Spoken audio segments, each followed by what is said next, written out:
6:49 right now, time for the morning rush. A plan to store nuclear waste in Lee County is now sparking criticism from state leaders. Those who oppose the underground storage facility include Governor Michelle Lujan Grisham and Senator Martin Heinrich.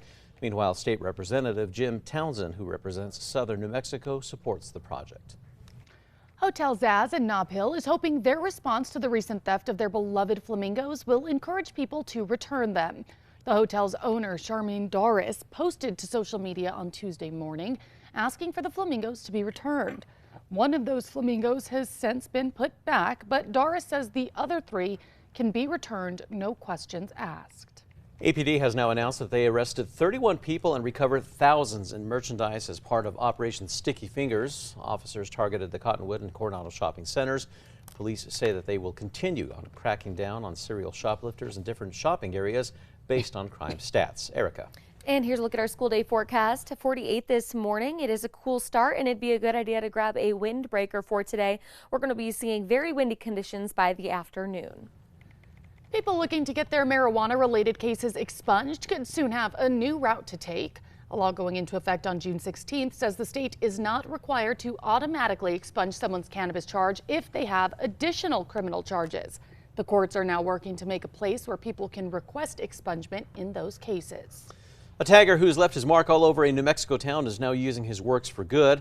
Hagerman police posted photos on social media of Richard Young's illegal graffiti scrawled across town on buildings and signs. However, after Young came forward and agreed to clean up the graffiti, a town councilor then asked him to create a mural. There is a new way for you to learn about one of Albuquerque's oldest neighborhoods. The Barelas History Project, created by HomeWise, includes a walking tour of the neighborhood. The project is meant to preserve the history and culture of the neighborhood. That launches next month. Erica.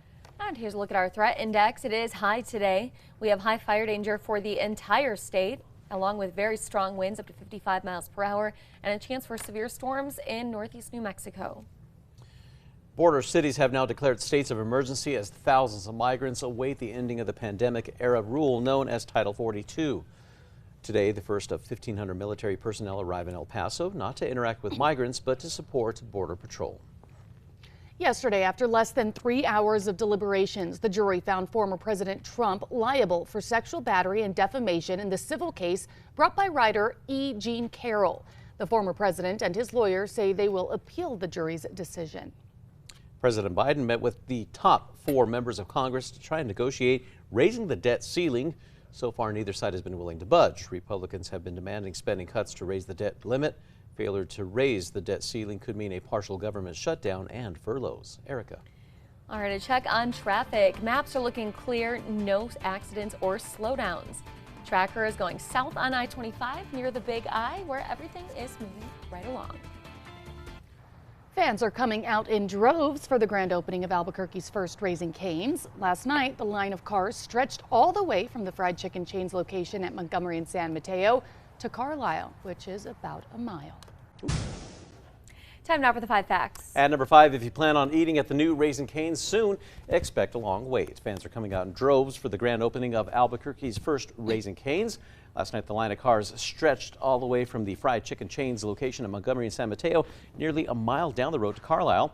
The frenzy was underway all day, and fans will not have to wait too long for the Louisiana-based chain's second Albuquerque location, slated to open on Wyoming near Indian School next month.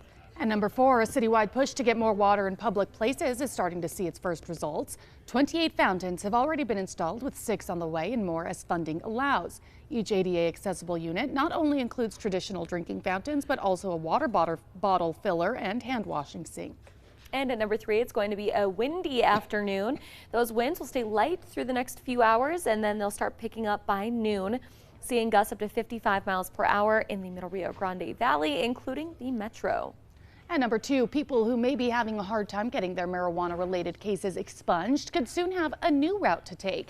After legalizing the sale of recreational cannabis in 2021, New Mexico lawmakers passed a bill to expunge past pot-related convictions. But a law passed this year that says the state isn't required to automatically expunge someone's cannabis charge if they have additional criminal charges. The Administrative Office of the Courts is now working to make a place where people can request expungement in those cases. The law goes into effect June 16th. And at number one, Albuquerque police, they were able to put a dent in shoplifting crime. It's all thanks to a 5-day operation that led to multiple arrests. Yesterday, APD announced that they arrested 31 people and recovered thousands of merchandise as part of Operation Sticky Fingers. Officers targeted the Cottonwood and Coronado shopping centers. Police say that they will continue cracking down on serial shoplifters in different shopping areas based on crime stats.